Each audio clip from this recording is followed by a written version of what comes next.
Somos a JS Automation Internacional en Shenzhen, China. Este é o noso limpiador eléctrico de stencils.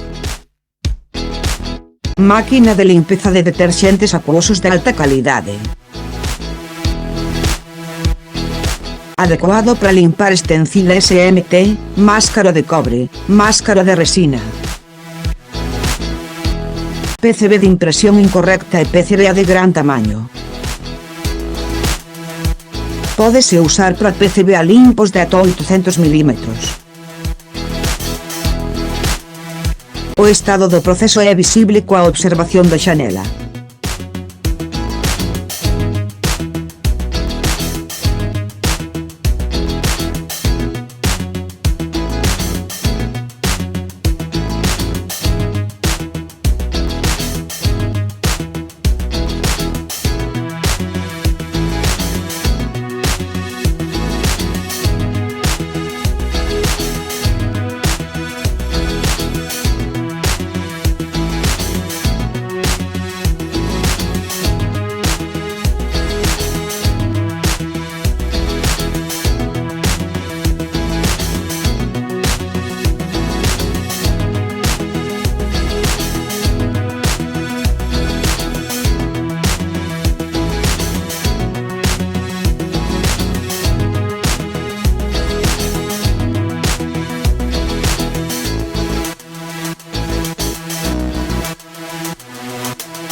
Congratulámonos coa súa consulta.